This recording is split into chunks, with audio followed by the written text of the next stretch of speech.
이 여자 당장 병원 밖으로 끌어내세요. 신임 병원장이 된 아들은 자신을 찾아온 늙은 어머니를 향해 차갑게 명령했습니다. 보안 요원들은 그녀를 짐짝처럼 질질 끌어 호텔 바닥에 내동댕이 쳤고 며느리는 그 모습을 보며 만족스럽게 웃고 있었습니다. 하지만 그들은 몰랐습니다.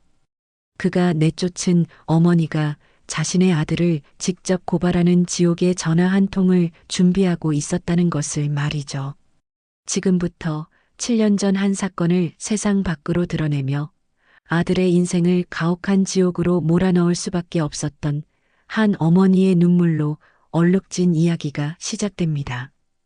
오늘도 사연 끝까지 함께 해주세요. 모든 것을 집어삼킬 듯한 폭우가 쏟아붓는 밤이었습니다. 창밖은 번개가 쉴 새 없이 번쩍이며 검은 하늘을 갈라놓고 있었고 굵은 빗방울은 최고급 저택의 두꺼운 유리창을 거세게 두드리고 있었죠. 하지만 이 흉흉한 날씨와는 완벽하게 대조적으로 호화로운 저택의 안은 그야말로 그림 같은 평화와 부유함이 넘쳐 흘렀어요. 최서방, 병원장 취임식 연설문은 완벽하게 준비했나? 내 성격 알지? 아주 사소한 실수도 용납 못해. 김진태가 60대의 위압감이 가득한 얼굴로 와인 잔을 우아하게 돌리며 물었습니다. 그의 금태 안경 너머로 번득이는 날카로운 눈빛은 창밖의 번개보다 더 서늘했죠. 물론입니다. 장인어른. 걱정하지 않으셔도 됩니다. 40대 초반에 성공한 엘리트 의사. 그의 얼굴에는 1등 외에는 해본 적 없는 사람 특유의 오만함과 자신감이 뚝뚝 묻어났어요. 명품 정장이 그의 위엄을 더욱 빛내주었죠. 아빠, 그날 내 드레스는 파리에서 도착한 신상으로 준비할 거예요. 취임식 헤드라인은 세기의 부부, 완벽한 파트너로 장식해야 하니까. 아참, 박 의원 사모님이 꼭 오신다고 하셨어요. 김 검사장님 사모님도 자리 꼭 빼놓으라고 하셨고요. 김지수가 랍스터 집게를 든 채 신이 나서 떠들었습니다. 30대 후반의 그녀는 탐욕스러운 고양이처럼 목에 걸린 값비싼 진주 목걸이를 만지작거렸죠. VIP 리스트도 완벽하고 호텔 연회장 세팅도 최고급으로 전부 확인했습니다. 장인어른, 최민혁은 장인 김진태의 예쁨을 받기 위해 열심히 자신이 준비한 것들을 이야기하기 시작했죠. 자니가 지난달 그 시끄럽던 노조위원장 놈을 깔끔하게 밟아준 덕분에 이사회가 얼마나 조용한지 몰라. 파업이고 뭐고 싹. 역시 내 사람, 내 후계자답다니까. 김진태의 목소리에는 진심 어린 만족감이 가득했습니다. 최민혁은 완벽하게 구워진 스테이크를 우아하게 썰면서도 겸손하게 고개를 숙였죠. 모두 장인어른의 현명한 가르침 덕분입니다. 제가 무엇을 밟아야 할지, 무엇을 쥐어야 할지 항상 명확하게 지도해 주시니까요. 바로 그때였습니다. 김지수가 갑자기 들고 있던 포크와 나이프를 탕 소리가 나게 식탁에 내려놓았습니다. 아, 가르침하니까 갑자기 속이 울렁거리네. 여보, 당신 어머니 말이야. 김지수가 남편 최민혁을 독사처럼 날카롭게 쏘아보며 말했습니다. 설마 어머님 당신 취임식에 부를 생각은 아니겠지? 최민혁의 손이 찰나의 순간 허공에서 멈칫했습니다. 하지만 그는 1초도 안 돼 완벽한 포커페이스를 되찾았죠. 당연히 안 부르지. 지난번 자선 바자회 때 나타나서 쪽팔려 죽는 줄 알았다고. 김지수의 목소리가 방금 깬 유리 조각처럼 날카로워졌어요. 나도 그날 기절 초풍하는 줄 알았잖아. 김진태도 묵직한 와인 잔을 테이블에 조심스럽게 내려놓으며 거들었습니다. 미녀가 지수 말이 틀린 게 아니야. 우리 같은 급의 사람들 모임에 어울리지 않는 사람이 오는 건 무례한 행동이지. 그건 자네 얼굴에 먹칠하는 거야. 알아듣겠나? 최민혁은 멈칫했던 표정을 싹 지우고 오히려 완벽하게 차가운 미소를 지었습니다. 그의 얼굴에는 어떤 감정의 동요도 보이지 않았죠. 걱정 마십시오. 알리지도 않을 거고 오시지도 못할 겁니다. 김진태가 흡족하게 고개를 끄덕이며 다음 주제로 넘어갔죠. 좋아. 아주 좋아. 그럼 이제 두 번째 쓰레기를 치워야지. 그 강철수 영감 말이야. 김지수가 이번엔 테이블 위에 기어가는 벌레를 본 듯한 표정으로 질색했어요. 아우, 그 냄새나는 미친 영감. 생각만 해도 토할 것 같아. 김진태가 진지하고 위압적인 표정으로 최민혁을 바라봤습니다. 취임식 날은 티끌 하나 없이 완벽해야 해. 그 영감 그림자도 보여선 안 돼. 무슨 말인지 알겠지? 최민혁이 자신만만하게 와인을 한 모금 더 마시며 여유롭게 대답했습니다. 이미 보안팀은 물론이고 호텔 관할 경찰서 정보가 지구대까지 싹 다 말 맞춰놨습니다. 그는 마지막 남은 스테이크 조각을 우아하게 입에 넣었죠. 호텔 반경 100m 이내 접근 즉시 업무방해 및 집시법 위반 현행범으로 체포. 모든 처리는 완벽하게 끝났습니다. 하하, 크하. 역시 최서방이야. 일 처리가 아주 예술이야, 예술. 김진태가 손뼉을 치며 크게 웃었습니다. 강철수라는 이름이 나오자 식탁에는 잠시 묘한 침묵이 흘렀습니다. 세 사람 모두 그 이름에 얽힌 7년 전에 그 끔찍했던 날을 모를 리 없었죠. 하지만 그들은 애써 그 기억을 외면했습니다. 근데 그 영감은 진짜 징하게 안 죽네요. 슬슬 갈 때도 되지 않았나? 정말 징그러워. 김지수가 지루하다는 듯 하품을 하며 툭 던졌어요. 그러게 말이야.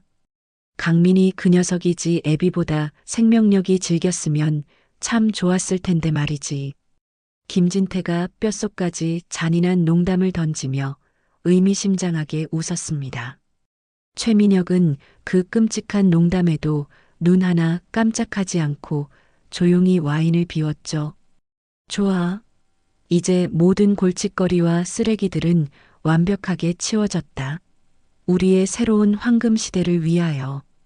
김진태가 와인 잔을 높이 들어 올리며 선언했습니다. 최민혁과 김지수도 환하게 웃으며 잔을 들었죠. 우리 가족의 영원한 성공과 번영을 위하여. 쨍! 세 사람이 탐욕스럽고 만족스러운 미소와 함께 붉은 와인을 천천히 마시는 순간이었어요. 그때였습니다. 콰르르르릉, 쾅! 하늘이 무너지고 땅이 꺼질 듯한 거대한 천둥 소리가 터져 나오며 그들의 웃음소리를 순식간에 집어삼켰습니다. 어머, 깜짝이야.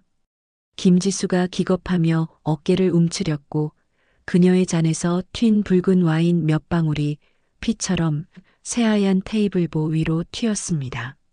하지만 김진태와 최민혁은 그 천둥 소리 따위는 전혀 들리지 않는다는 듯 여전히 서로를 바라보며 의기양양한 승자의 미소를 짓고 있었습니다. 그리고 며칠 뒤 그들이 그토록 완벽하게 준비했던 바로 최민혁의 병원장 취임식 날이 밝았습니다. 밖에는 여전히 그날 밤처럼 굳은 비가 내리고 있었지만 초호화 호텔 로비 안은 그야말로 눈이 부신 궁전 그 자체였죠. 거울처럼 반짝이는 대리석 바닥 하늘에서 무지개 빛을 흩뿌리는 거대한 수정 샹들리에 모든 것이 완벽하게 통제된 그들만의 세상이었습니다. 여기가 맞나? 오영숙이 거대한 호텔 회전문 앞에서 망설이며 중얼거렸습니다. 그녀의 옷은 오늘을 위해 정성껏 빳빳하게 다려 입었지만 세월의 빛이 바랜 그 옷은 이 화려한 공간에서 너무나도 초라했습니다. 값비싼 정장과 드레스를 입은 사람들이 노골적으로 그녀를 위아래로 훑어보며 지나갔죠. 오영숙은 애써 용기를 내어 로비 안으로 들어섰습니다. 금빛 기둥과 값비싼 그림들, 그리고 연회장으로 이어지는 붉은 카페 뒤로 우아하게 대화를 나누는 VIP 손님들. 모든 것이 그녀와는 어울리지 않는 그림이었습니다. 어머님, 세상에 여긴 어떻게 알고 오신 거예요? 그때 하이힐로 또각거리며 다가온 김지수가 도끼 서린 목소리로 속삭였습니다. 값비싼 시폰 드레스를 입은 그녀는 방금 전까지 VIP 손님과 나누던 상냥한 미소를 순식간에 지우고 뱀처럼 차가운 경멸의 눈빛을 하고 있었죠. 오늘 같은 날 망신살 뻗치게 하지 마시고 제발 당장 돌아가세요. 네, 손님들 다 보잖아요.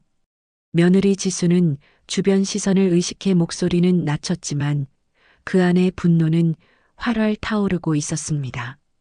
지수야, 나는 그냥 우리 민혁이 얼굴 보고 축하 한마디만 하러 왔어. 오영숙이 떨리는 목소리로 겨우 말을 꺼냈습니다. 그녀의 손에는 아들을 위해 정성스럽게 포장한 작은 선물 상자가 덜덜 떨리며 들려 있었습니다. 축하요? 이런 꼴로요? 어머님, 제정신이세요? 거울 좀 보세요. 이게 무슨 망신이냐고요. 김지수가 참지 못하고 목소리를 살짝 높이며 손가락으로 오영숙을 삿대질했습니다. 주변의 수군거림이 더 커지는 순간이었죠. 바로 그때 연회장 입구에서 손님들을 맞이하던 최민혁이 이 광경을 목격했습니다. 최민혁은 아주 찰나의 순간 미간을 찌푸렸지만 이내 완벽한 비즈니스 미소를 지으며 손님들에게 다가갔습니다. 아, 죄송합니다. 잠시 화장실 좀 다녀오겠습니다. 명품 턱시도를 완벽하게 차려입은 최민혁이 우아하게 인사를 하며 자리를 비우고는 어머니 영숙에게로 다가가 그녀의 팔을 거칠게 잡았습니다. 어머니, 이쪽으로 오시죠. 겉으로는 정중했지만 그의 손아귀 힘은 오영숙의 뼈를 부술 듯 했습니다. 아야, 아프다, 민혁아. 오영숙이 작은 목소리로 말했지만 최민혁은 들은 척도 하지 않았습니다. 그는 오영숙을 화려한 로비 구석에 어둡고 후미진 차가운 콘크리트 벽이 그대로 드러난 직원 전용 통로로 끌고 갔습니다.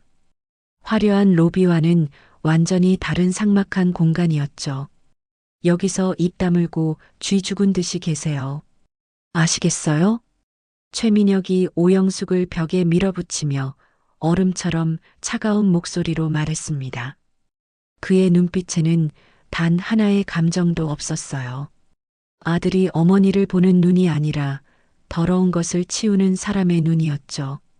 민혁아, 내가 내 엄마야. 어떻게 이럴 수가 있어. 오영숙이 눈물을 글썽이며 말했습니다. 제발 제 인생에 짐 좀 되지 마세요. 지긋지긋하다고. 최민혁이 지갑에서 10만 원짜리 수표 몇 장을 거칠게 꺼내 오영숙의 손에 억지로 쥐어주었습니다. 돈을 건네는 그의 손길에는 단 1도의 온기도 없었죠. 이거 택시비입니다. 밥값도 하시고요. 연애 끝날 때까지 여기서 구경하다 가시던지 아니면 지금 가시던지요. 사람들 눈에 띄지 말고 조용히 사라지세요. 최민혁이 넥타이를 고쳐 매며 차갑게 말했습니다. 그는 마치 더러운 먼지를 털어내듯 손을 툭툭 털고는 망설임 없이 돌아서서 화려한 로비로 향했습니다. 민혁아. 오영숙이 무너져 내리며 손을 뻗었지만 최민혁은 단 한 번도 뒤돌아보지 않았습니다. 그녀는 차가운 벽에 기대어 주저앉으며 손에 구겨진 수표를 멍하니 바라봤습니다. 그때 한 VIP 손님이 민혁에게 물었습니다. 저분은 누구신가요? 그러자 민혁의 대답이 영숙의 마음을 더욱 갈기갈기 찢어 놓았죠. 아, 저희 집 가정부입니다. 제가 중요한 걸 놓고 와서요. 바로 그때였습니다. 호텔 정문에서 거대한 소동이 터졌습니다. 우당탕? 만찬 때 그들이 그토록 걱정했던 바로 그 일이 벌어진 거죠. 회전문이 거칠게 돌아가며 억수 같은 비를 뚫고 누군가가 로비로 뛰어들어왔습니다. 살인마 김진태, 내 아들 강민이를 살려내라. 흠뻑 젖은 강철수가 빗물에 다 번진 피켓을 들고 호텔 로비 한복판에서 절규했습니다. 그의 온몸에서 떨어진 빗물이 최고급 대리석 바닥에 더러운 물웅덩이를 만들었죠. 뭐야? 저 미친 영감 어떻게 들어왔어? 보안팀 뭐해? 로비에 있던 사람들이 기겁하며 뒤로 물러섰습니다. 우아했던 클래식 사중주 연주도 공포에 질린 듯 뚝 그쳤고 로비는 순식간에 아수라장이 되었습니다. 이거나 놓으라고. 내 아들 강민이가 이 병원에서 억울하게 죽었다고. 억울하게. 호텔 보안 요원 3명이 즉시 달려들어 강철수를 제압했습니다. 7년이야. 7년 동안 그 진실을 숨기고 살았잖아. 이 악마들아. 강철수의 절규가 호텔 로비 전체에 울려 퍼졌습니다. VIP 손님들이 어머, 어머하며 웅성거렸고 몇몇은 휴대폰을 꺼내 이 충격적인 장면을 촬영하기 시작했습니다. 소동을 확인하러 연회장에서 다시 최민혁이 나왔습니다. 그의 완벽했던 미소가 순간 굳어졌고 보안 요원들에게 끌려가던 강철수와 정확히 눈이 마주쳤습니다. 최민혁? 저기 있다? 네가 내 아들 강민이 진료 기록 조작했잖아. 강철수가 끌려가면서도 최민혁을 정확히 손가락질하며 악을 썼습니다. 로비에 있던 모든 사람들의 시선이 순식간에 최민혁에게 집중되었습니다. 내 놈이 바로 살인 공범이야. 김진태랑 같이 내 아들 죽였잖아. 강철수의 핏발선 절규에 로비가 얼어붙었습니다. 손님들이 진료 기록 조작? 살인? 이라며 수군거리기 시작했죠. 시끄럽군. 빨리 조용히 처리해. 손님들 보고 계신다. 최민혁은 찰나의 동요도 없이 보안팀장에게 턱짓으로 지시했습니다. 그는 마치 바닥에 벌레를 보듯 강철수를 쳐다본 뒤 다시 넥타이를 고쳐 매고 침착하게 손님들에게 다가갔습니다. 아, 정말 죄송합니다. 정신이 온전치 못한 분이라 가끔 저럽니다. 곧 조용해질 겁니다. 자, 안으로 드시죠. 최민혁이 손님들에게 세상에서 가장 완벽한 미소를 지으며 설명했습니다. 강민, 진료 기록 조작. 그 시각 직원 통로 구석에 숨어있던 오영숙이 그 자리에 얼어붙은 채 중얼거렸습니다. 7년 전 그날 스스로를 속이고 애써 묻어두었던 그날 밤의 기억이 강철수의 절규와 함께 지옥처럼 선명하게 되살아났습니다. 미녀가 설마 네가 정말. 오영숙의 입술이 파르르 떨렸습니다. 그녀는 아들이 쥐어준 그 더러운 수표를 내려다보며 7년 전 그날 밤 병원 복도에서 희미하게 들었던 바로 그 목소리를 떠올리고 말았습니다. 호텔 로비에서의 그 끔찍한 소동이 끝나기도 전에 영숙은 이미 그곳을 도망치듯 빠져나오고 있었습니다. 아들이 쥐어준 그 더러운 수표 몇 장은 억수같이 쏟아지는 빗물에 젖어 흐물흐물해지고 있었죠. 차가운 빗방울이 쉴 새 없이 뺨을 때렸지만 그녀는 그것조차 느끼지 못했습니다. 진료 기록 조작 강민이, 내 아들 강민이를 살려내라. 강철수의 그 짐승 같은 절규가 빗소리를 뚫고 그녀의 귓가를 계속 맴돌았습니다. 오영숙은 넋이 나간 사람처럼 비틀거리며 좁은 골목길로 들어섰습니다. 낡고 허름한 연립주택들이 금방이라도 무너질 듯 다닥다닥 붙어 있는 동네. 그녀는 곰팡내 나는 좁은 계단을 3층까지 기어오르다시피 해 녹슨 철문을 열었습니다. 오영숙은 빗물에 흠뻑 젖은 옷을 벗지도 못한 채 그 차가운 방바닥에 그대로 주저앉았습니다. 아니야, 아닐 거야. 설마 우리 민혁이가, 내 아들이 그랬을 리가 없어. 그녀가 미친 사람처럼 떨리는 목소리로 혼잣말을 했습니다. 하지만 부정하면 할수록 강철수의 그 핏발선 외침은 더욱 선명하게 들려왔습니다. 오영숙은 무언가에 홀린 듯 천천히 일어나 방구석으로 향했습니다. 그곳에는 먼지를 뽀얗게 뒤집어 쓴 낡은 나무 괴짝이 있었고 그 위에는 냄새나는 솜이불들이 쌓여 있었죠. 그녀는 떨리는 손으로 이불들을 미친 듯이 치우고 삐걱거리는 괴짝 뚜껑을 열었습니다. 어디 뒀더라. 분명히 여기에. 괴짝 안에는 오래된 흑백 사진들과 누렇게 변한 서류들이 뒤엉켜 있었습니다. 그녀는 그 잡동사니들을 다 헤집어냈습니다. 그리고 가장 밑바닥 낡은 수건에 곱게 쌓인 작은 상자가 모습을 드러냈습니다. 오영숙은 조심스럽게 상자를 꺼내 열었습니다. 그 안에는 7년 전, 지금은 쓰지도 않는 낡은 소형 녹음기 마이크로 카세트가 들어 있었습니다. 플라스틱은 이미 누렇게 변색되어 있었죠. 7년 전, 그래, 7년 전 그날 밤이었어. 오영숙의 머릿속에 스스로 봉인해버렸던 그날 밤의 기억이 지옥처럼 되살아나기 시작했습니다. 7년 전 그녀는 아들이 레지던트로 있던 바로 그 병원, 김진태가 운영하는 병원에서 야간 청소부로 일하고 있었습니다. 새벽 2시 모두가 잠든 VIP 병동은 쥐 죽은 듯이 조용해야 했지만 이상하게 그날 밤은 소란스러웠죠. 복도 끝 병원장실에서 누군가의 고성이 새어나오고 있었습니다. 무슨 일이지? 이 시간에 오영숙이 청소 카트를 끌고 조심스럽게 다가갔습니다. 병원장실 문이 살짝 열려 있었고 그 틈으로 김진태의 잔뜩 화가 난 목소리가 터져 나왔습니다. 이게 뭐야? 이거 명백한 의료사고잖아. 이 미친놈아. 김진태가 고래고래 고함을 치는 소리에 오영숙은 깜짝 놀라 청소 카트 뒤로 몸을 숨겼습니다. 너무 놀란 나머지 그녀는 주머니 속에 있던 허리 통증 파스를 꺼내려다 자신도 모르게 그 낡은 녹음기의 녹음 버튼을 꾹 누르고 말았습니다. 당장 기록 조작하고 덮어. 이 일이 밖으로 새어나가면 우리 병원 문 닫는다고. 우리 다 끝장이야, 알아. 김진태의 절박한 절규가 조용한 복도에 울려 퍼졌습니다.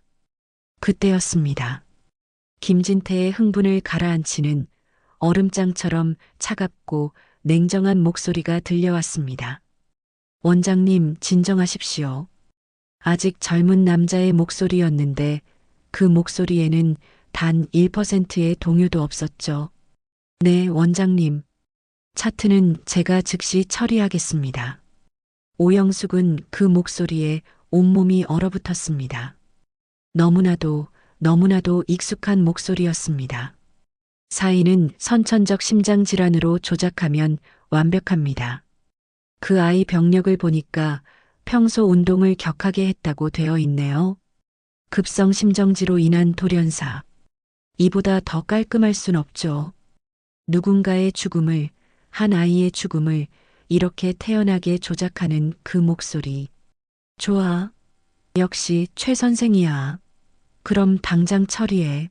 새벽이라 당직 간호사들도 별로 없으니까 조용히 처리하라고. 김진태가 만족스럽다는 듯 목소리를 낮췄습니다. 염려 마십시오.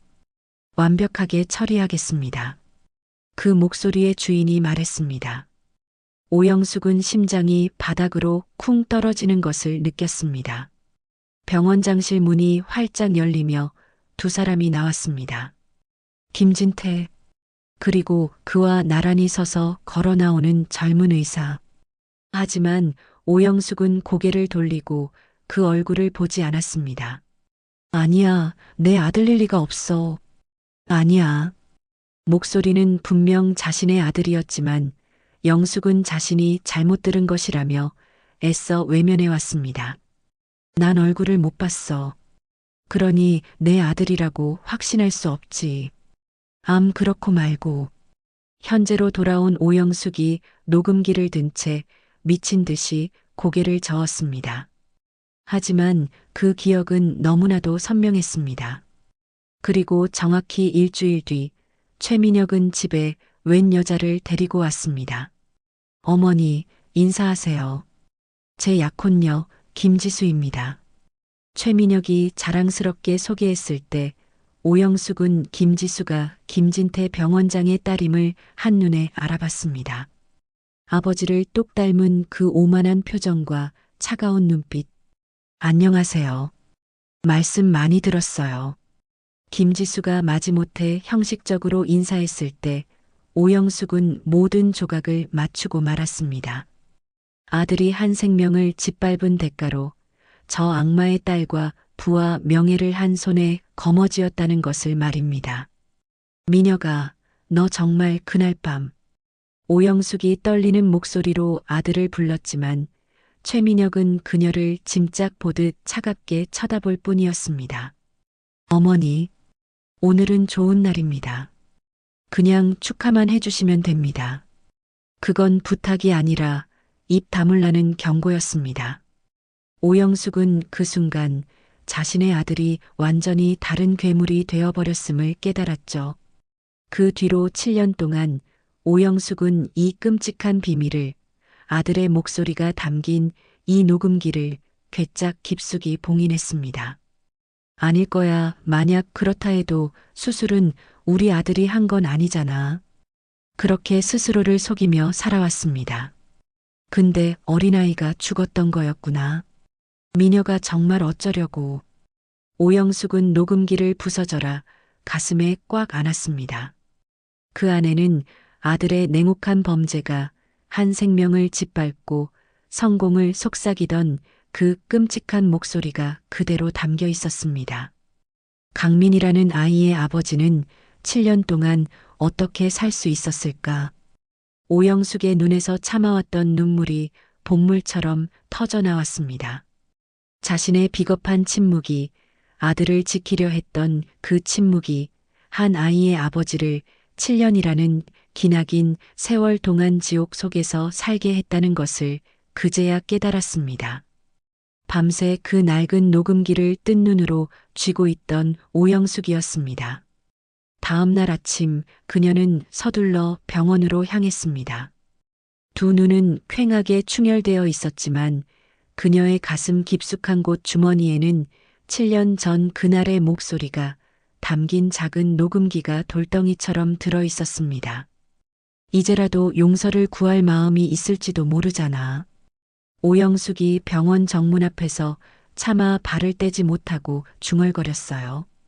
그녀는 마지막 남은 신락 같은 희망이라도 붙잡고 싶었습니다. 혹시 우리 민혁이가 그 악마 같은 김진태한테 협박이라도 당한 건 아닐까? 자신의 아들이 자발적으로 제 입으로 그런 끔찍한 조작을 속삭였다는 것을 차마 인정하고 싶지 않았던 거죠. 병원 로비는 아침부터 환자들과 보호자들로 발 디딜 틈 없이 붐볐습니다. 하지만 엘리베이터를 타고 도착한 최상층, 병원장실이 있는 층은 완전히 다른 세상이었어요. 바닥에는 붉은 카펫이 깔려 발소리조차 들리지 않았고 벽에는 값비싼 그림들이 걸려 있었죠.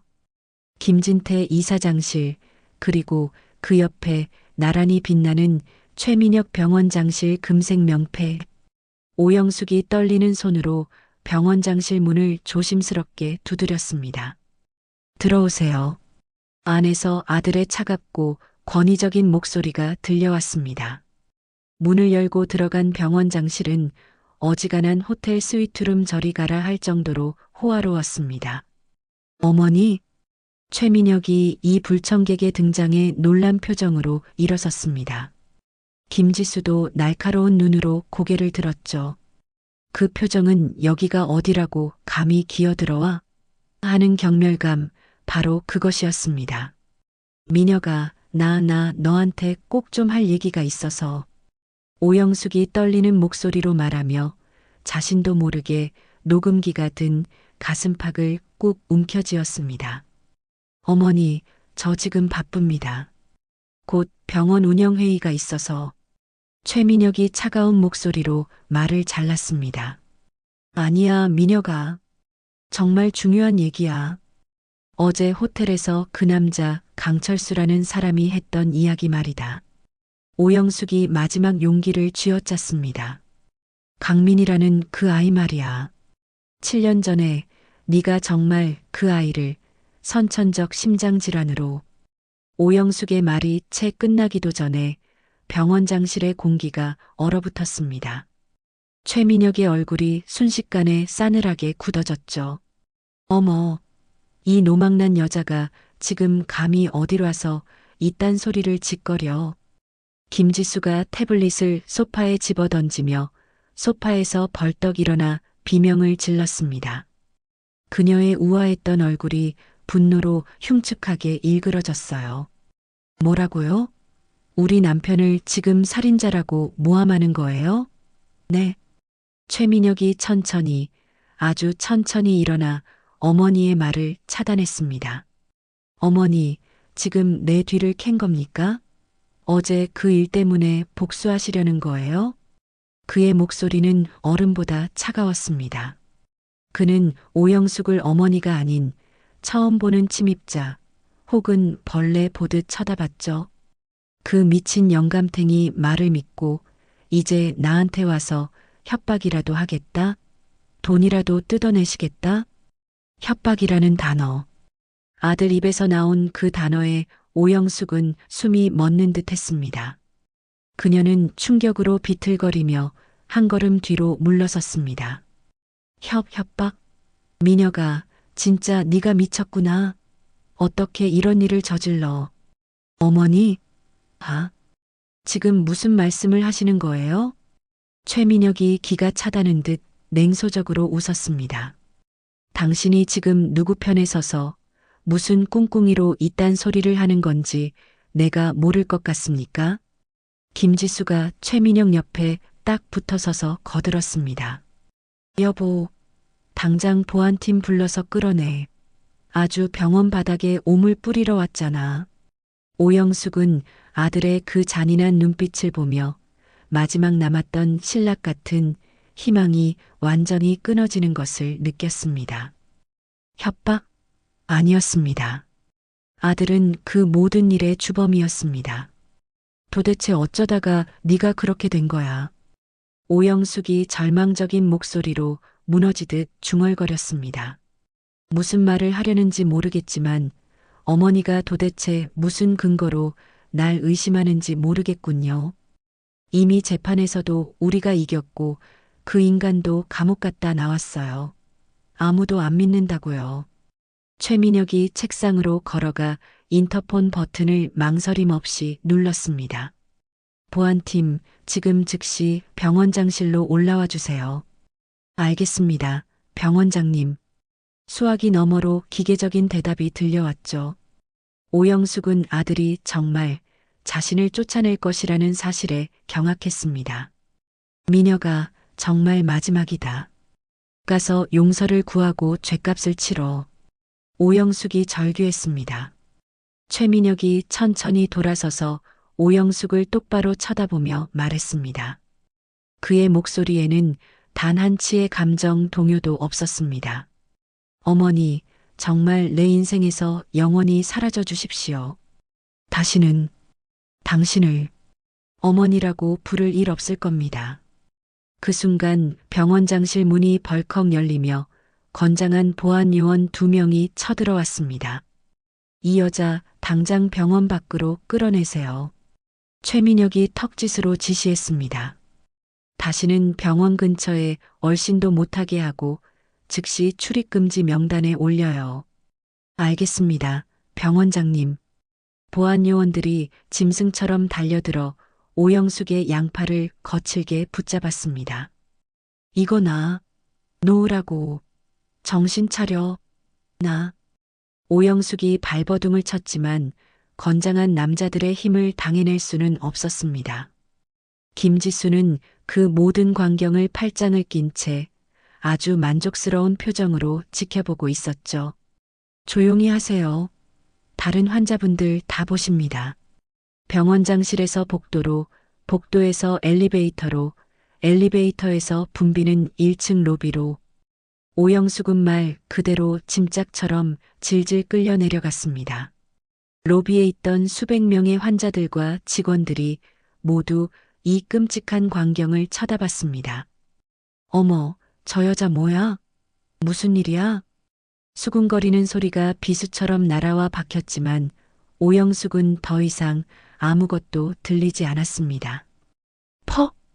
병원 정문 입구에서 보안 요원들이 오영숙을 벌레 쫓듯 바닥으로 거칠게 밀쳤습니다. 그녀는 그대로 차가운 시멘트 바닥에 나동그라져 무릎이 까지고 말았습니다. 다시 한번 얼씬거리면 그땐 업무방해로 경찰에 신고합니다. 아셨어요? 보안 요원이 마지막 경고를 날리고는 병원 안으로 횡하니 들어가 버렸습니다. 오영숙은 차가운 바닥에 주저앉은 채 자신이 평생을 바쳐 키운 아들이 있는 저 거대한 병원을 올려다봤습니다. 최상층 병원장실 창문에서 최민혁이 마치 개미를 보듯 이쪽을 내려다보고 있었습니다. 하지만 그는 곧 아주 무심하게 시선을 돌리고 창가에서 사라졌습니다. 괴물 같은 자식, 돈에 눈이 멀었구나. 오영숙의 텅 빈 눈에서 마지막 눈물이 흘러내렸습니다. 가슴속 주머니에 든 낡은 녹음기가 돌덩이처럼 무겁게 느껴졌습니다. 그 순간 그녀는 깨달았습니다. 아들에 대한 마지막 미련, 지옥 같던 모정이 바로 지금 완벽하게 끊어졌다는 것을 말입니다. 이제 그녀 앞에는 오직 하나의 길만 남아 있었습니다. 자신의 아들을 심판대에 세우는 것. 7년 전의 그 진실을 세상에 알리는 것이었습니다. 같은 시각 창가에 서 있던 최민혁은 마치 더러운 벌레를 보듯 그 광경을 무심하게 내려다보고 있었죠. 그가 시선을 돌려 커튼을 탁 쳤습니다. 소파에 앉아있던 김지수가 그제야 참았던 숨을 몰아쉬며 벌떡 일어났습니다. 그녀의 손은 분노로 파르르 떨리고 있었어요. 감히 여기가 어디라고 기어들어와서 그딴 소리를 짓거려. 선천적 심장질환? 아니, 그 미친 영감탱이가 하는 말을 어떻게 저 여자가 똑같이 읊어대. 김지수가 분이 안 풀린다는 듯 찻잔을 테이블에 쾅 내려놓았습니다. 최민혁은 대답 대신 아까 어머니가 섰던 그 자리에 혹시나 묻었을지 모를 먼지를 손수건으로 닦아내듯 털어냈습니다. 하지만 그의 완벽했던 포커페이스는 미세하게 흔들리고 있었죠. 여보, 듣고 있어? 그 강철수 영감탱이한테 달려가서 둘이 손이라도 잡으면 어떡할 거야? 시끄러워. 최민혁이 야수처럼 소리쳤습니다. 그의 서슬 퍼런 고함에 김지수도 깜짝 놀라 입을 다물었죠. 여보, 당신 지금 나한테 엄마란 사람이 내 뒤를 캐? 내 앞길을 막겠다고? 절대 그렇게 못할걸? 아들이 조금만 다쳐도 벌벌 떠는 노인네야. 하지만 최민혁은 찜찜한 기분을 떨치지 못하며 방안을 초조하게 서성였습니다. 근데 대체 어떻게 한 거지? 꼭 뭔가 알고 있는 것 같이 말했는데. 그는 스스로에게 말하듯 중얼거렸습니다. 그의 완벽했던 가면이 7년 만에 처음으로 무너지고 있었죠. 한편 영숙은 병원 정문 앞 벤치에 앉아 강철수를 기다리기로 했습니다. 다시 그가 병원 앞에 나타날 것이라 생각했죠. 차가운 바람이 그녀의 낡은 옷깃을 매섭게 파고들었어요. 하지만 1시간, 2시간이 지나도 강철수는 나타나지 않았습니다. 오영숙의 마음은 점점 조급해졌어요. 혹시 어제 호텔 소동 때문에 경찰에 붙잡혀서. 바로 그때였습니다. 저 멀리서 절뚝거리며 걸어오는 한 사람의 모습이 보였습니다. 70대 노인이 낡고 비에 번진 피켓을 들고 천천히 하지만 망설임 없이 병원 쪽으로 다가오고 있었습니다. 강철수 어르신, 오영숙이 벤치에서 벌떡 일어나 그에게 다가갔습니다. 강철수는 난데없이 자신을 붙잡는 웬 낯선 여자를 보며 잔뜩 경계하는 얼굴을 했습니다. 누구요? 그의 눈빛은 그녀가 병원에서 보낸 끈앞풀은 아닌지 의심하고 있었죠. 병원에서 보낸 사람이요? 또 나 쫓아내려고. 아니면 돈 몇 푼 쥐어주고 꺼지라고 시키던? 아닙니다. 아니에요. 저는 오영숙이 떨리는 목소리로 겨우 입을 열었습니다. 저는 최민혁 병원장의 어미입니다. 그 말이 끝나는 순간 강철수의 얼굴이 경악과 분노로 흉측하게 일그러졌습니다. 뭐, 당신이 그 살인마 놈의 어미라고. 강철수가 격하게 분노하며 소리쳤습니다. 피켓을 든 그의 손이 파르르 떨렸죠. 당신이 내 앞에 왜 나타나? 썩 꺼져. 당장 꺼지라고. 당신 아들놈이 우리 강민이를 죽였는데 감히 어딜 또 와.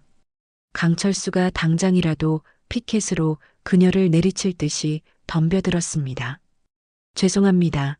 정말 죄송합니다. 오영숙이 그 자리에 쿵소리가 나게 무릎을 꿇었습니다. 병원 앞 사람들이 오가는 딱딱한 시멘트 바닥이었습니다. 저도 그날 밤 병원에 있었습니다. 오영숙의 그 절박한 외침에 강철수의 분노에 찬 움직임이 허공에서 멈췄습니다. 무슨 소리요? 강철수가 믿을 수 없다는 듯 의심스러운 눈빛으로 그녀를 내려다봤습니다. 김진태와 제 아들 최민혁의 목소리를 제가 똑똑히 들었습니다. 오영숙이 떨리는 목소리로 고백했습니다. 그녀의 눈에서는 이미 눈물이 비오듯 쏟아지고 있었죠. 아들의 목소리라는 그 말. 강철수는 한참을 그녀를 노려보다가 주위를 휙휙 둘러봤습니다. 일단 따라와요. 여기선 사람들 눈에 띄니까. 강철수가 그녀를 이끈 곳은 병원에서 조금 떨어진 곰팡내가 진동하는 반지하였습니다. 방 안은 좁고 음습했어요. 벽지는 습기로 다 울어 있었고 천장에선 물이 새는지 구석에 물바지 대야가 놓여 있었습니다. 방 한쪽 낡은 교자상 위에는 서류들이 산더미처럼 쌓여 있었죠. 앉으시오. 강철수가 먼지 쌓인 낡은 방석을 내주며 말했습니다. 그의 목소리에는 여전히 경계심이 가득했지만 아까의 살기는 조금 가라앉은 상태였습니다. 7년 동안 이 지옥에서 나 혼자 싸워왔소. 강철수가 책상 밑에서 먼지 쌓인 플라스틱 상자를 꺼냈습니다. 상자 뚜껑에는 내 아들 강민이 사건이라고 비뚤비뚤한 손글씨가 적혀 있었죠. 이게 내가 7년간 피눈물로 모은 자료 전부요. 강철수가 상자를 열자 각종 서류와 빛바랜 사진들이 빼곡하게 들어 있었습니다. 이것부터 보시오. 강철수가 맨 위에 있던 손때 묻어 너덜너덜해진 종이 한 장을 꺼내 오영숙 앞에 내밀었습니다. 그것은 아들 강민의 사망진단서였습니다. 내 아들 강민이 고등학교 육상 선수였소. 100m, 200m 학교 희망이었어. 강철수의 목소리가 절망으로 떨렸습니다. 사망진단서에는 강민 향년 17세라고 적혀 있었고 그 밑에 사인란에는 선천적 심장질환에 의한 급성 심정지. 오영숙의 심장이 멎는 것 같았습니다. 매일 10km를 뛰던 건강한 운동선수가 갑자기 선천적 심장질환으로 죽는다는 게 말이 됩니까? 이게 말이 되냐고. 강철수가 주먹으로 곰팡이 쓴 방바닥을 쿵 내리쳤습니다. 그리고 이 말도 안 되는 진단서를 발급한 담당 의사, 똑똑히 보시오. 당신 아들 최민혁이요. 강철수가 진단서 맨 아래쪽을 손가락으로 찢어질 듯 가리키며 절규했습니다. 담당 의사 최민혁이라는 성명이 선명하게 적힌 그 이름. 오영숙은 그 글자들을 보는 순간 숨이 막혔습니다. 7년 전 괴짝 속에 숨겨두었던 녹음기 속 아들의 그 얼음장 같던 목소리가 귓가를 때렸죠. 사인은 선천적 심장질환으로 조작하면 완벽합니다. 녹음기 속 아들의 목소리와 이 종이 위에 박힌 진단서의 내용이 정확하게 토씨 하나 틀리지 않고 일치했습니다. 오영숙이 진단서를 붙잡고 헛숨을 쉬었습니다. 그녀의 얼굴이 죽은 사람처럼 창백해졌고 손이 파르르 경련을 일으켰죠. 왜 그래요? 왜? 뭘 아는 게 있어요? 말해봐요. 강철수가 오영숙의 반응을 보며 그녀의 어깨를 붙잡고 다그쳤습니다.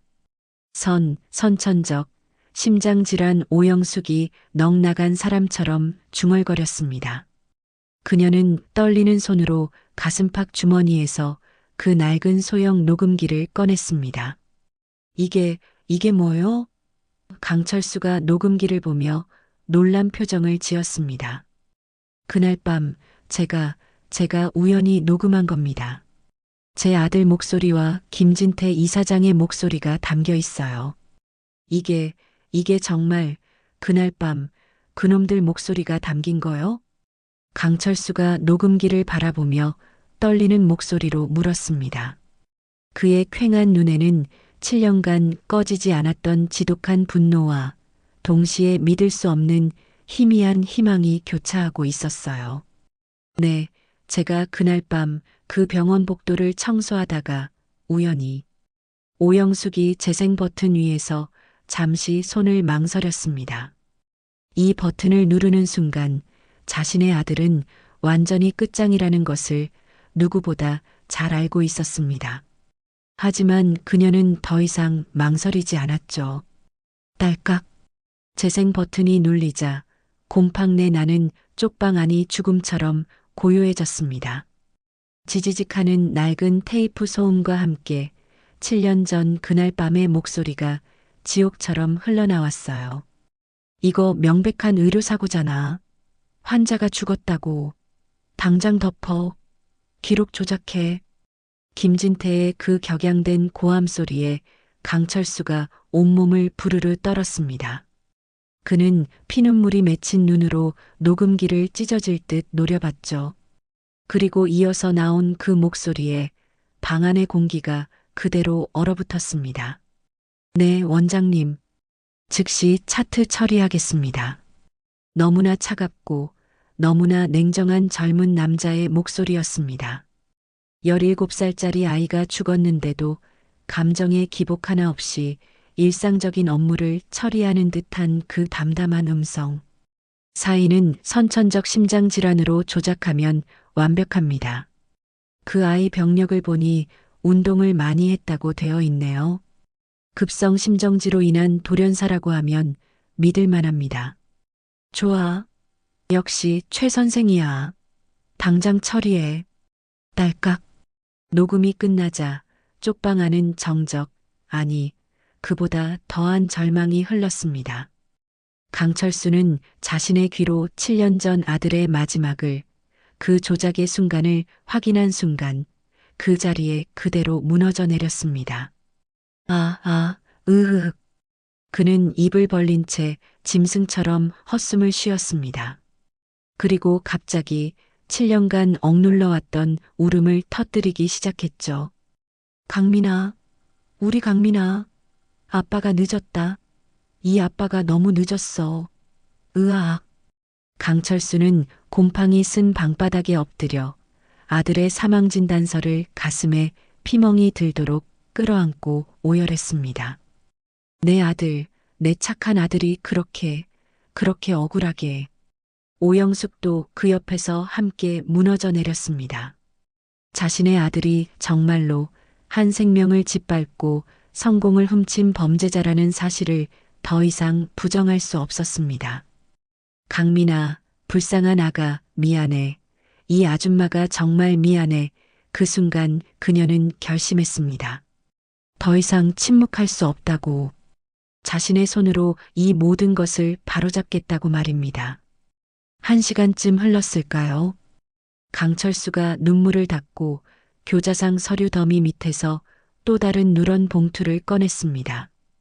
그 안에는 낡은 편지 몇 장과 메모지들이 들어 있었죠. 사건 한 달 뒤 양심 고백을 하겠다며 몰래 나한테 연락해 온 간호사가 있었소. 강철수가 편지 중 하나를 오영숙에게 보여줬습니다. 서명란에는 이선영이라는 이름이 적혀 있었죠. 이선영 간호사. 그날 밤 내 아들 마지막을 지켰던 당직 간호사였소. 강철수가 편지 내용을 읽어주기 시작했습니다. 강민 환자는 명백한 의료사고입니다. 김진태 원장과 최민혁 선생의 증거인멸부터 기록 조작까지 저는 양심의 가책을 느껴 가만히 보고만 있을 수 없어 이렇게 편지를 드립니다. 오영숙은 그 내용을 들으며 얼굴이 새하얗게 질려버렸습니다. 그 간호사는 이것도 썼소. 강철수가 다른 편지를 펼쳤습니다. 최민혁 선생은 그 일 처리 직후 갑자기 김진태 원장의 딸과 약혼을 발표했습니다. 마치 모든 게 성공의 대가인 것처럼 보였습니다. 그럼 그 간호사는 지금 어디에? 오영숙이 떨리는 목소리로 물었습니다. 그게 문제요. 법원에서 증언해주겠다고 했는데 이 편지를 나한테 보낸 다음 날 그 이선영 간호사는 병원에서 쥐도 새도 모르게 해고당했소. 강철수의 목소리가 절망으로 어두워졌습니다. 그 뒤로 완전히 행방불명이야. 내가 백방으로 찾으려 해도 집도 이사가고 흔적도 없이 사라졌소. 오영숙은 모든 끔찍한 조각들이 맞춰지는 것을 느꼈습니다. 그녀는 자신이 7년 동안 저지른 죄의 무게를 깨달았습니다. 침묵은 아들을 지킨 게 아니었습니다. 아들의 범죄를 방조하고 이 억울한 아버지를 2번 죽인 공범이었던 거죠. 정말 죄송합니다. 쿵. 오영숙이 강철수 앞에 다시 한번 무릎을 꿇고 머리를 차가운 시멘트 바닥에 조아렸습니다. 그녀의 이마가 더러운 바닥에 닿았습니다. 제가 괴물을 키웠습니다, 선생님. 그녀의 목소리는 피를 토하는 듯한 절망과 참회로 갈기갈기 찢겨 있었습니다. 7년 동안 이 모든 진실을 묵인했습니다. 강철수가 그런 오영숙을 말없이 내려다보았습니다. 뼈에 사무친 분노가 여전히 들끓었지만 아들 때문에 똑같이 지옥을 겪고 있는 어미의 진심 어린 참회에 그의 마음도 흔들렸습니다. 제 손으로 이 모든 죄를 씻겠습니다. 오영숙이 고개를 들고 강철수를 똑바로 바라봤습니다. 그녀의 텅 비었던 눈에는 더 이상 망설임이나 미련은 없었죠. 제 아들을 제 손으로 세상에 고발하겠습니다. 7년간의 지독한 항과 고통이 교차하는 순간 피해자의 아버지와 가해자의 어머니가 마침내 무너진 진실 앞에서 하나가 되는 순간이었습니다. 강철수는 7년간 모은 피눈물 같은 자료들을, 오영숙은 아들의 목소리가 담긴 그 낡은 녹음기를 품에 안고 밖으로 나섰죠. 두 사람이 향한 곳은 골목 어귀의 공중전화 부스였습니다. 유리창은 금이 가 있었지만 다행히 아직 작동은 되고 있었습니다. 오영숙은 덜덜 떨리는 손으로 가방에서 낡고 다른 작은 수첩을 꺼냈습니다. 그녀가 바스락거리는 종이를 넘기며 중얼거렸어요. 박진우 기자, 분명히 여기에. 10년 전 시장 바닥에서 뜨거운 국밥을 팔 때 인심 좋다며 단골이 되었던 젊은 기자의 번호가 수첩 구석에 작게 적혀 있었습니다. 이 번호가 10년이 지났는데 아직도 연락이 될까?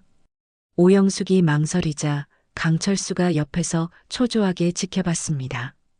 정말 믿을 수 있는 사람이요? 국밥 한 그릇에도 고맙다고 9번은 인사하던 사람입니다. 믿을 수 있어요. 오영숙은 동전을 밀어넣고 떨리는 손가락으로 번호를 하나하나 눌렀습니다. 뚜뚜뚜. 몇 번의 신호음이 울린 후 익숙하면서도 낯선 목소리가 들렸습니다. 여보세요? 박진우입니다. 박진우 기자님, 나 기억하시나요? 10년 전에 시장에서 국밥 팔던 오영숙입니다. 오영숙이 떨리는 목소리로 겨우 말했습니다. 수화기 너머로 잠깐의 침묵이 흘렀습니다. 어머님, 세상에, 오영숙 어머님, 이게 얼마만입니까? 아이고, 잘 지내셨어요? 근데 목소리가 왜 이렇게 떨리세요? 무슨 일 있으시죠? 이제는 어엿한 중앙일보 탐사보도팀장이 된 박진우가 10년 전 그 인정을 잊지 않고 진심으로 반가워하며 말했습니다. 그 따뜻한 목소리에 오영숙은 잠시 눈물이 핑 돌았지만 곧바로 마음을 다잡았죠. 그녀는 수화기를 쥔 손에 힘을 꽉 줬습니다. 박진우 기자님, 오영숙이 잠시 숨을 골랐습니다. 이 한마디가 제 뱃속으로 낳은 아들의 숨통을 끊는 칼이라는 것을 알았습니다. 내 아들을 성진병원 신임병원장 최민혁을 내 손으로 고발하려 합니다. 그녀의 목소리는 7년의 한과 결심이 뭉쳐 얼음장처럼 차가웠습니다. 수화기 너머로 박진우가 숨을 흡 하고 멈추는 소리가 선명하게 들렸습니다. 네. 어머님, 지금 뭐라고 하셨습니까? 아드님을 고발하신다고요? 박진우가 믿을 수 없다는 듯 본능적으로 목소리를 낮추며 되물었습니다. 맞아요. 제 아들 최민혁이 7년 전에 저질렀던 살인 은폐 사건을 고발하려고 합니다. 오영숙의 단호한 말에 박진우의 머릿속이 하얗게 변했습니다. 어머님, 지금 당장 어디 계십니까? 제가 즉시 그쪽으로 가겠습니다. 그는 이것이 보통 일이 아님을 직감했습니다. 시장 근처 옛날 찻집이라고 있소. 1시간 뒤에 거기서 봅시다. 알겠습니다, 어머님. 무슨 일이 있어도 1시간 안에 가겠습니다. 전화를 끊은 후 오영숙과 강철수는 낡은 건물 2층에 있는 작은 찻집으로 향했습니다. 손님이 거의 없어 조용했고 쌍화차 냄새만 가득했죠. 1시간이 채 되지 않아 박진우 기자가 가방을 맨 채 헐레벌떡 찻집 문을 열고 들어왔습니다. 40대 초반의 그는 날카로운 안경 너머로 오영숙의 헬쑥한 얼굴을 보자마자 심각성을 깨달았습니다. 어머님, 박 기자님, 오랜만이에요. 이분은 강철수 어르신이라고 7년 전 이 사건 피해자의 아버지십니다. 오영숙이 강철수를 소개하자 박진우는 깊이 고개를 숙였습니다. 세 사람이 찻집 구석 테이블에 마주 앉았습니다. 박진우는 진지한 표정으로 노트와 녹음기를 꺼냈습니다. 어머님, 정확하게 무슨 일인지 처음부터 말씀해 주십시오. 오영숙은 말없이 가방에서 그 낡은 소형 녹음기를 꺼내 테이블 위에 툭 하고 올려놓았습니다. 이것부터 들어보세요. 그녀가 재생 버튼을 눌렀습니다. 치직. 오래된 테이프 소음과 함께 7년 전 그날 밤의 대화가 조용한 찻집 안에 울려 퍼졌습니다. 이거 의료사고잖아. 당장 덮어. 기록 조작해. 네, 원장님.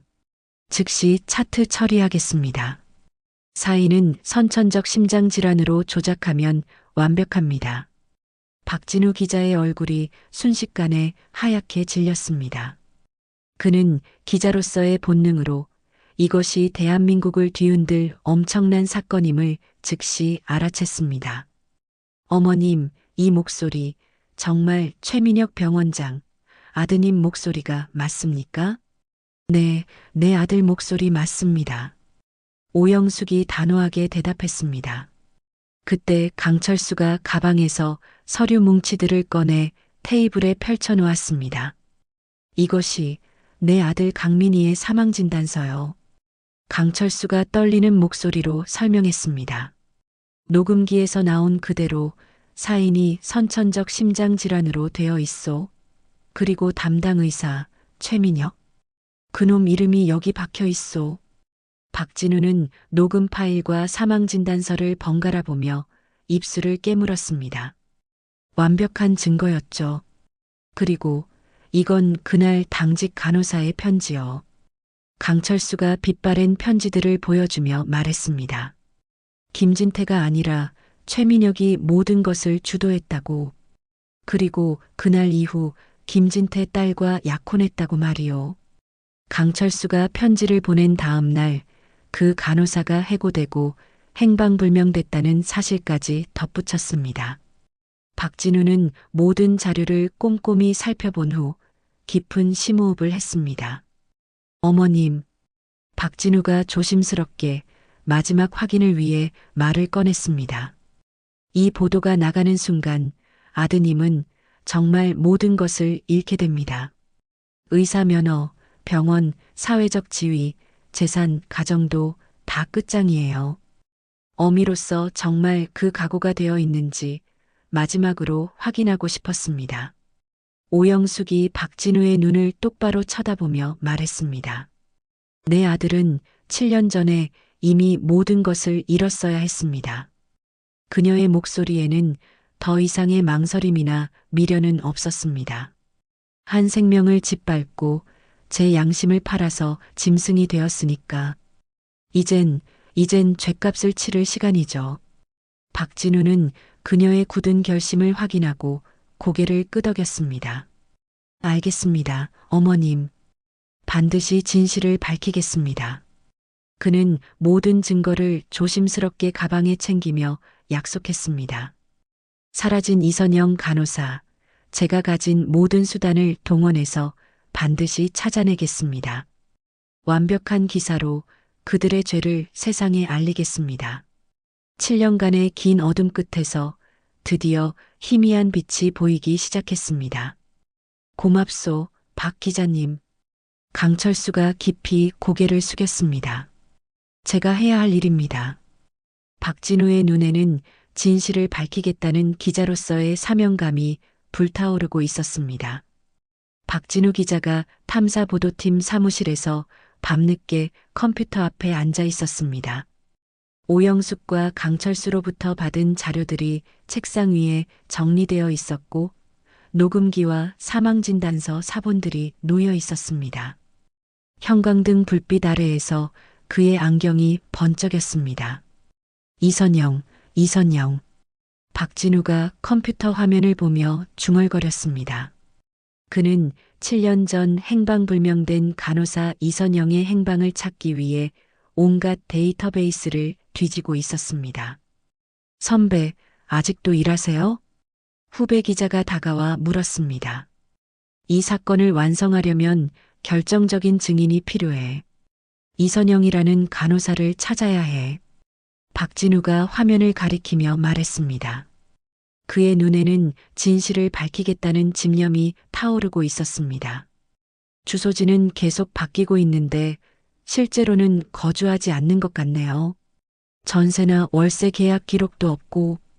후배가 다른 컴퓨터를 보며 말했습니다. 의도적으로 숨어 사는군. 휴대폰이나 카드 사용 내역은 어때?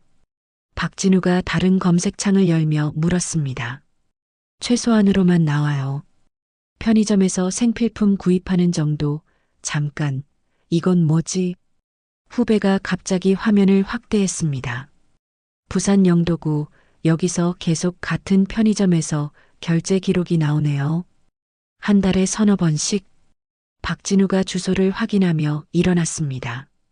부산, 내일 새벽 첫 차로 부산에 가야겠어.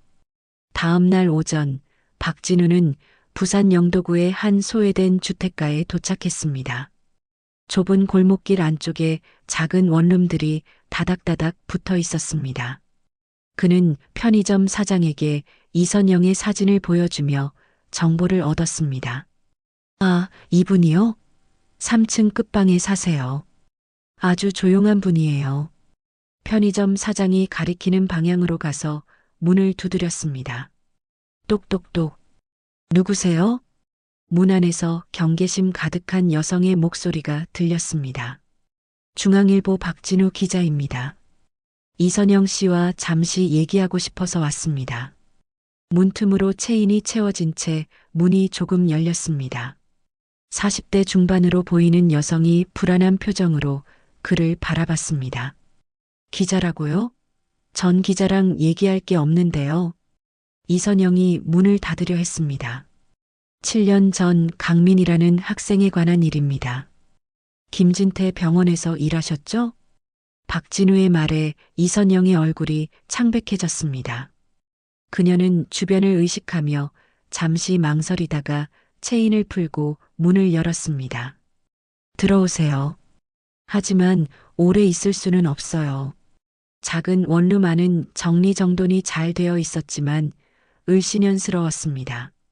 창문에는 두꺼운 커튼이 쳐져 있어서 낮인데도 어두웠습니다. 7년 동안 여기서 숨어 살고 계셨군요. 박진우가 방을 둘러보며 말했습니다. 숨어 산다기보다는 그냥 조용히 살고 싶었어요. 이선영이 차를 끓이며 대답했습니다. 그녀의 손이 미세하게 떨리고 있었습니다. 그날 밤에 무슨 일이 있었는지 말씀해 주실 수 있나요? 박진우가 노트를 꺼내며 물었습니다.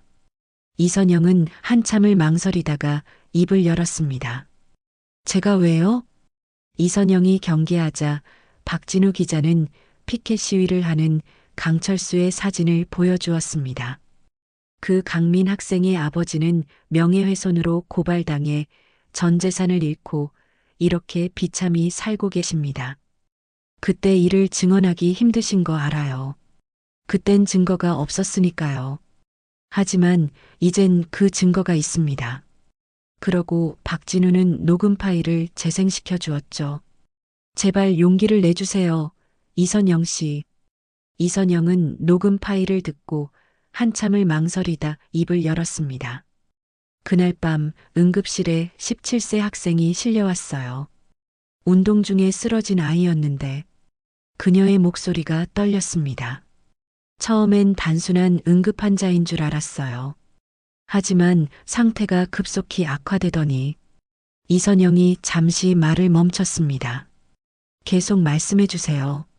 아이가 죽었어요. 의료진이 옆 환자에게 투약할 약을, 강민 환자에게. 그런데 문제는 그 다음이었어요. 이선영이 창문 쪽을 보며 말했습니다. 김진태 원장이 완전히 패닉 상태가 되더라고요. 소리를 지르면서 어쩌냐고. 그때 최민혁 선생이 어떻게 했나요? 박진우가 펜을 든 채 물었습니다. 최민혁 선생은 정말 차갑게 침착했어요. 오히려 김진태 원장을 진정시키면서 이선영이 심호흡을 했습니다. 차트를 조작하자고 했어요. 사인을 바꾸자고요. 선천적 심장질환으로. 박진우의 펜이 빠르게 움직였습니다. 그리고 모든 관련 기록을 없애라고 지시했어요. CCTV 영상, 의료진 기록, 모든 것을. 그럼 실제로는 의료사고였다는 뜻인가요? 네, 맞아요. 이선영의 눈에 눈물이 맺혔습니다. 전 그냥 당직 간호사였어요. 아무것도 할 수 없었어요. 왜 그때 신고하지 않으셨어요? 박진우가 조심스럽게 물었습니다. 신고하려고 했어요. 정말로요. 그래서 강철수 씨에게 편지를 보냈고요. 이선영이 고개를 들었습니다. 하지만 그 다음날 최민혁 선생이 저를 불러서 봉투를 주면서 입을 다물라고 했어요. 돈을 주면서요? 네. 그리고 위협했어요. 만약 입을 열면 제 가족을 가만두지 않겠다고 했어요. 없던 지도 뒤집어 씌웠어요. 이선영이 떨리는 목소리로 말했습니다. 저는 간호사 면허도 잃을 뻔했고 아무도 저를 믿어주지 않았어요. 그래서 도망쳤어요. 박진우는 메모를 정리하며 그녀를 바라봤습니다. 이선영 씨, 이제라도 진실을 말씀해 주세요. 카메라 앞에서요. 안 돼요. 절대 안 돼요. 이선영이 고개를 저었습니다. 아직도 무서워요. 그 사람들이 저를 어떻게 할지. 더 이상 숨어 살 수는 없어요. 강철수 씨는 7년 동안 혼자 싸우고 계셨어요. 박진우가 2시간을 넘게 설득했습니다. 그분의 아들이 억울하게 죽었다는 걸 아시잖아요. 저희가 도울 거예요. 그때랑은 달라요. 이선영이 한참을 고민하다가 결심한 듯 고개를 끄덕였습니다. 알겠어요. 카메라 앞에서 말하겠어요. 고맙습니다. 용기 있는 결정이에요. 박진우가 진심으로 말했습니다. 이틀 후 이선영은 서울의 방송국 스튜디오에 앉아 있었습니다. 그녀의 얼굴에는 7년간의 고통과 두려움이 고스란히 드러나 있었습니다. 이제 최민혁의 완벽한 범죄를 세상에 폭로할 준비가 완료된 것이었습니다. 호텔 취임식이 오영숙의 등장과 강철수의 난입으로 엉망진창이 되었지만 그들의 과시는 멈추지 않았습니다. 며칠 후 그들은 병원대 강당에서 임직원들과 함께하는 공식 애프터 파티를 열었습니다. 아우, 정말 아빠가 당신을 어지간히 예뻐하나 보다. 이사장 취임식 파티를 2번이나 하고 김지수가 값비싼 이브닝 드레스를 입고 샴페인 잔을 들며 최민혁에게 속삭였습니다. 병원 직원들도 다 알아야지 내가 얼마나 장인어른 신뢰를 받고 있는 이사장인지. 최민혁이 완벽한 턱시도 차림으로 잔을 부딪혔습니다. 그가 테이블에서 와인잔을 높이 들어 올리며 큰 소리로 외쳤습니다. 오늘은 정말 완벽하게 뜻깊은 날입니다. 김진태 회장은 상석에 앉아 낮의 소동에도 불구하고 여유를 되찾은 사위를 자랑스러운 표정으로 바라보고 있었죠. 축하드립니다. 병원장님. 앞으로도 잘 부탁드립니다. 병원 임원들과 남은 VIP들이 테이블마다 앉아 축배를 들고 있었습니다. 의사들, 간호사들까지 100여 명이 참석한 성대한 자리였습니다. 자, 그럼 이제 병원장님의 공식 취임 인사말을 듣도록 하겠습니다. 사회자가 마이크를 잡고 분위기를 띄웠습니다. 박수가 터져 나오며 최민혁이 천천히 단상으로 올라갔습니다. 무대 뒤편의 대형 스크린에 최민혁의 얼굴이 클로즈업되어 나타났습니다. 완벽하게 정돈된 헤어스타일과 자신만만한 표정이 강당 전체에 보였죠. 존경하는 내빈 여러분, 그리고 성진병원 가족 여러분. 최민혁이 연설을 시작하려는 바로 그때였습니다. 지지직. 스크린이 갑자기 지지직거리더니 화면이 바뀌었습니다. 박진우 기자의 진지한 얼굴이 나타났고 화면 아래에는 충격적인 자막이 떠올랐습니다. 긴급 속보 신임 병원장 최민혁과 이사장 김진태의 7년 살인 은폐 사건. 뭐야? 저게 뭐지? 뭐야, 7년 전이면 그 사건 아니야? 강당에 있던 사람들이 웅성거리기 시작했습니다. 최민혁은 스크린을 돌아보며 당황한 표정을 지었습니다. 음향팀, 지금 뭐 하는 거야? 당장 안 꺼. 김지수가 일어나며 소리쳤지만 이미 늦었습니다. 강당의 모든 스피커에서 7년 전 그날 밤의 녹음 파일이 울려 퍼지기 시작했습니다. 이거 의료사고잖아. 당장 덮어. 기록 조작해. 네, 원장님. 즉시 차트 처리하겠습니다. 사인은 선천적 심장질환으로 조작하면 완벽합니다. 강당이 순식간에 얼어붙었습니다. 스크린 속에서 나오는 최민혁의 차가운 목소리와 단상 위에 서 있는 최민혁의 얼굴이 기괴하게 겹쳐졌습니다. 저게 뭐야? 저건 조작이야. 최민혁이 마이크를 잡고 외쳤지만 병원 직원들은 모두 충격에 빠져 그를 쳐다보고 있었습니다. 어떻게 이런 일이. 김진태가 VIP 테이블에서 가슴을 부여잡으며 비틀거렸습니다. 그의 얼굴이 창백해지더니 의자에서 쓰러졌습니다. 아빠. 김지수가 비명을 지르며 김진태에게 달려갔습니다. 강당 곳곳에서 비명소리와 웅성거림이 터져 나왔습니다. 스크린 화면이 다시 바뀌었습니다. 이번에는 조작된 사망진단서가 크게 확대되어 나타났습니다. 담당 의사 최민혁. 사망 원인 선천적 심장질환에 의한 급성 심정지. 이게 강민 학생의 조작된 사망진단서입니다. 박진우 기자의 목소리가 강당에 울렸습니다. 이어서 강철수의 인터뷰 영상이 나왔습니다. 그는 눈물을 흘리며 카메라를 향해 말하고 있었죠. 내 아들은 건강한 육상 선수였습니다. 7년 동안 누구도 믿어주지 않았어요. 강당에 있던 사람들의 웅성거림이 점점 커졌습니다.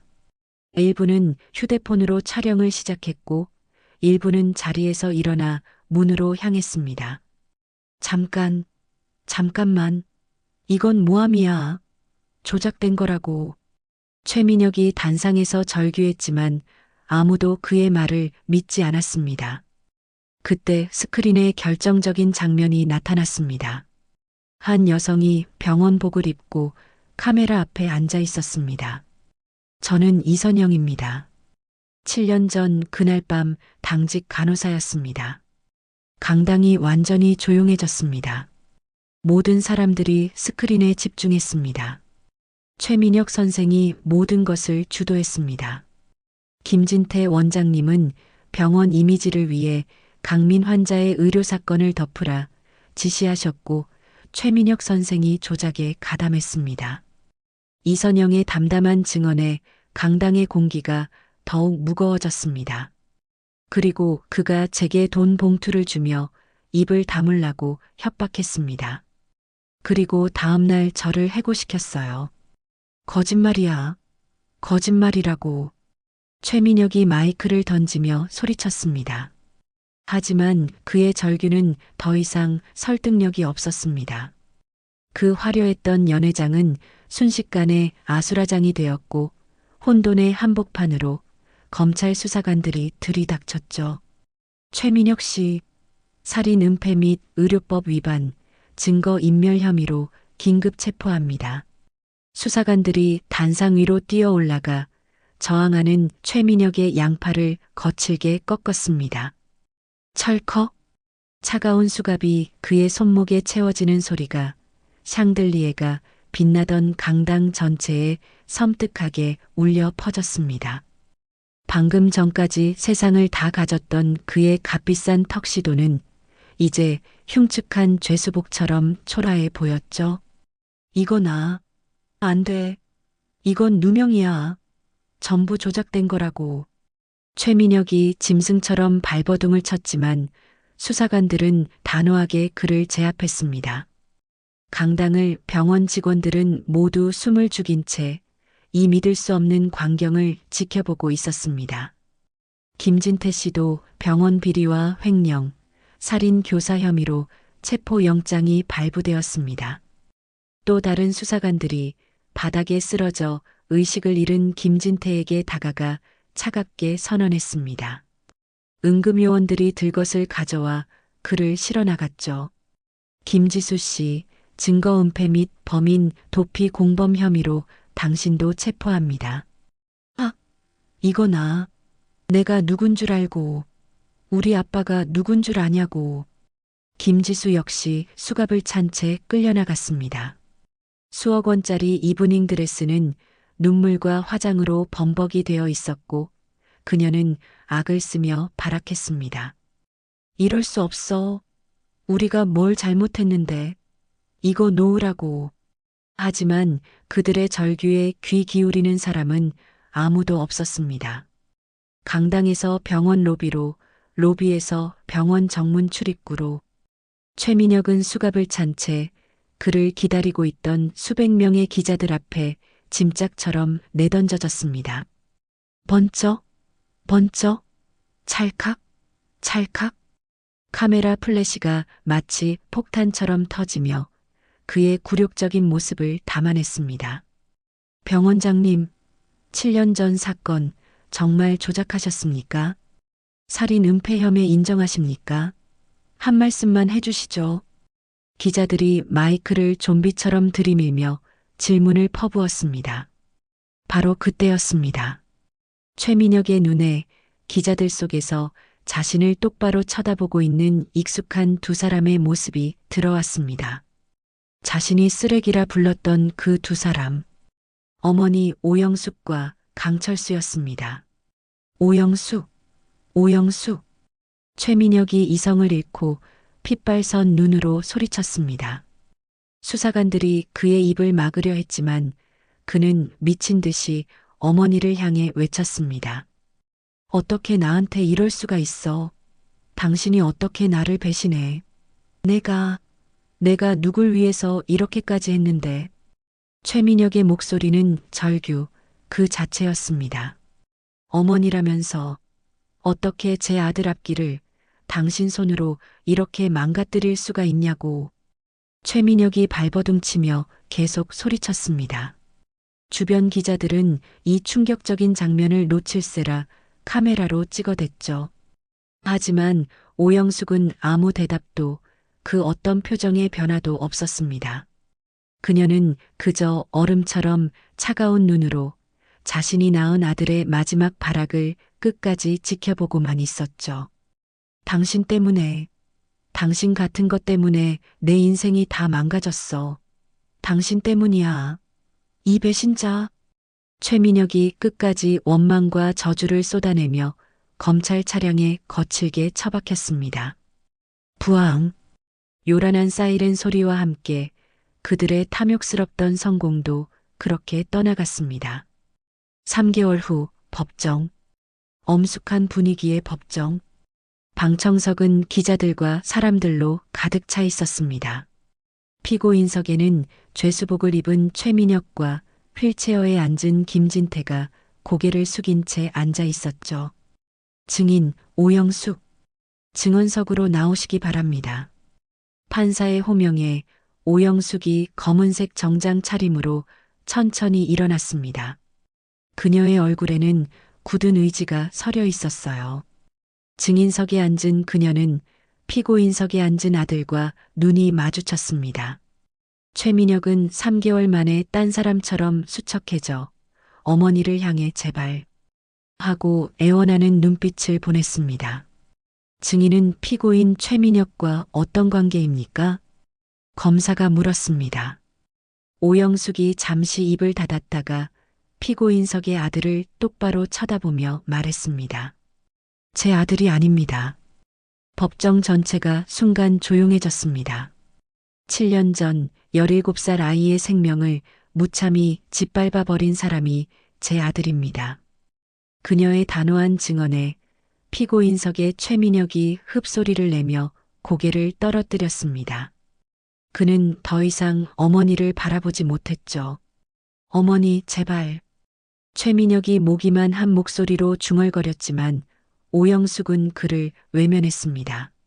증인은 7년 전 사건 당일 병원에서 무엇을 목격했습니까? 김진태와 저 괴물이 의료 기록 조작을 모의하는 것을 똑똑히 들었습니다. 오영숙이 차분하게 증언을 이어갔습니다. 그리고 그 모든 과정을 제 손으로 직접 녹음했습니다. 재판부는 녹음 파일, 조작된 사망진단서, 그리고 박진우 기자가 극적으로 찾아낸 간호사 이선영의 결정적 증언까지 모든 증거를 검토한 후 판결을 내렸습니다. 피고인 최민혁에게 살인 은폐, 의료법 위반, 증거인멸 등의 혐의로 징역 15년을 선고한다. 피고인 김진태에게 살인 교사, 병원 비리 횡령 등의 혐의로 징역 12년을 선고한다. 엄마, 잘못했어. 엄마. 최민혁이 교도관들에게 끌려나가면서 마지막으로 오영숙을 부르며 절규했습니다. 하지만 오영숙은 끝까지 단 한 번도 아들을 돌아보지 않았습니다. 재판이 끝나고 법정을 나선 오영숙. 그녀는 복도에서 자신을 기다리고 있던 강철수와 마주쳤습니다. 고맙습니다. 정말 고맙습니다. 강철수가 그녀의 손을 잡고 깊이 고개를 숙였습니다. 이제야 우리 강민이가 편히 쉴 수 있을 것 같습니다. 오영숙도 조용히 고개를 끄덕였습니다. 7년간의 그 지옥 같던 싸움은 드디어 끝이 났습니다. 정의는 실현되었지만 오영숙의 마음은 여전히 무거웠습니다. 아들을 잃은 아버지의 한은 풀어주었지만 자신의 손으로 아들을 심판한 어미의 마음은 쉽게 치유될 수 없었기 때문이죠. 지옥 같던 재판이 끝나고 1년이라는 시간이 흘렀습니다. 하늘 높은 줄 모르고 솟아있던 김진태의 그 거대한 병원. 쫄딱 망해버렸죠. 화려했던 병원 간판은 뜯겨나갔고 건물에는 금매각이라는 붉은 현수막만이 비바람에 펄럭이고 있었습니다. 매각된 자산은 법원의 판결에 따라 강철수 씨를 비롯한 다른 피해자 가족들에게 배상금으로 모두 지급되었습니다. 오영숙은 서울에서의 모든 것을 정리하고 아무도 자신을 알지 못하는 강원도 깊은 산골의 작은 요양병원으로 숨어들었어요. 평화요양병원이라는 소박한 간판이 걸린 2층 건물. 그녀는 그곳에서 청소 겸 간병인으로 속죄하는 마음으로 하루하루를 살아가고 있었습니다. 오 선생님, 사무실 할머니 또 똥 쌌어요. 빨리 기저귀 좀 갈아드려요. 젊은 간호사의 다급한 외침에 오영숙은 묵묵히 고개를 끄덕였습니다. 네, 지금 바로 갑니다. 그녀는 일회용 기저귀와 물티슈를 챙겨 사무실로 향했습니다. 할머니, 아이고, 시원하게 해드릴게요. 90세가 넘어 의식도 흐릿한 할머니였지만 오영숙의 손길은 정성스러웠습니다. 더럽다는 생각조차 하지 않았죠. 대소변을 묵묵히 받아내고 냄새나는 몸을 닦아드리고 새 기저귀를 채워드렸습니다. 할아버지, 식사 시간이에요. 자, 하세요. 오영숙이 휠체어에 앉은 노인에게 죽을 한 숟가락씩 정성스럽게 떠서 입에 넣어드리고 흘린 것을 닦아드렸습니다. 거동이 불편한 노인들을 헌신적으로 돌보는 것. 그것만이 그녀가 자신의 끔찍한 죄를 씻어내는 유일한 길이라고 생각했습니다. 그렇게 몇 달이 흘렀습니다. 어느 따뜻한 봄날 요양병원 사무실로 한 통의 편지가 배달되었습니다. 오영숙 선생님? 웬 편지가 서울구치소에서 왔는데요? 사무장이 건네는 편지. 발신일란에 찍힌 최민혁이라는 세 글자에 오영숙의 손이 덜덜 떨렸습니다. 그녀는 편지를 받아들고 요양병원 뒤편 마당으로 나갔습니다. 마당 한 구석 낙엽을 태우는 작은 소각로 옆 낡은 나무 벤치에 앉았죠. 떨리는 손으로 편지 봉투를 뜯었습니다. 편지지에는 아들의 그 익숙한 글씨체가 빼곡히 적혀 있었습니다. 어머니, 아니, 이젠 어머니라고 부르기도 역겹군. 당신이 감히 내 인생을 완전히 망쳤어. 내가 여기서 어떤 취급을 받는지 알아? 다 당신 때문이야. 내가 뭘 그렇게 잘못했는데 당신 아들로 태어난 게 죄야? 난 당신을 절대 용서 안 해. 평생 죽을 때까지 저주할 거야. 당신은 세상에서 가장 잔인하고 나쁜 어미야.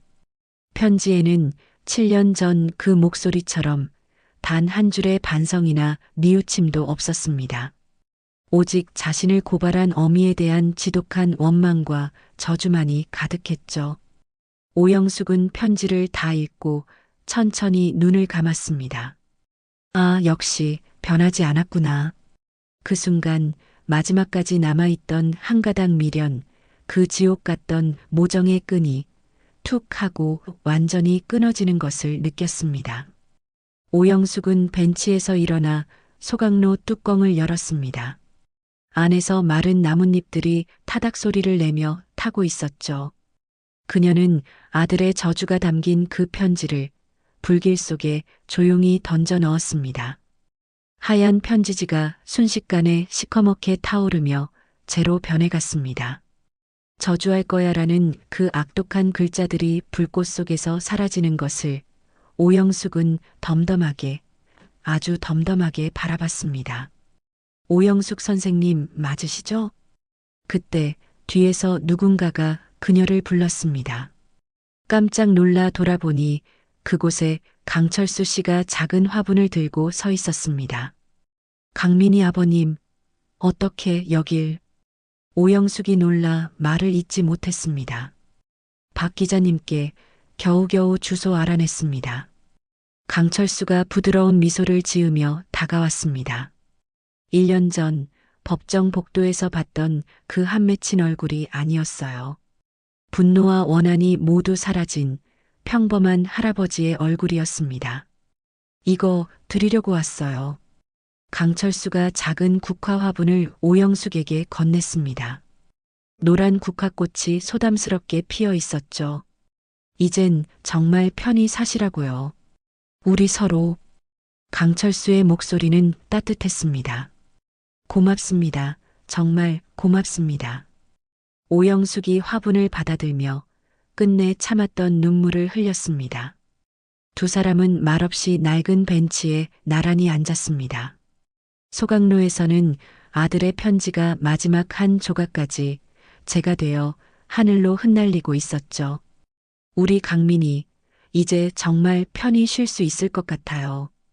강철수가 잿더미가 날아가는 하늘을 바라보며 말했습니다. 네, 이젠 정말 모든 게 다 끝났네요. 오영숙도 고개를 끄덕였습니다. 바람이 불어와 마지막 남은 재를 멀리 날려보냈습니다. 아들의 원망이 담긴 편지와 함께 7년간의 그 지독했던 악연도 그렇게 함께 사라지는 것만 같았습니다. 더 이상 자신을 괴롭히지 마시고 이젠 행복하게 사세요. 영숙 씨가 잘못하신 건 없습니다. 강철수가 오영숙의 손을 가만히 잡았습니다. 감사합니다. 정말 감사합니다. 강민희 아버님도 이젠 꼭 행복하게 사세요. 오영숙이 눈물을 흘리며 대답했습니다. 두 사람은 석양이 지는 하늘을 바라보며 조용히 앉아 있었습니다. 멀리서 요양병원의 저녁 식사 종소리가 들려왔습니다. 오영숙은 일어나서 노란 국화 화분을 가슴에 안았습니다. 이제 정말로 그녀의 긴 속죄와 새로운 삶이 시작되는 순간이었죠. 오늘 이야기 어떠셨나요? 혹시 끝까지 함께 해주신 분이 계시다면 잘 들었다고 댓글 하나만 남겨주세요. 여러분에게도 따뜻하고 빛나는 날들이 찾아올 거예요. 구독과 좋아요는 다음 이야기를 이어가는 큰 힘이 됩니다. 지금까지 오늘도 사연이었습니다. 더 깊고 따뜻한 이야기로 다시 찾아뵐게요. 편안한 하루 보내세요. 감사합니다.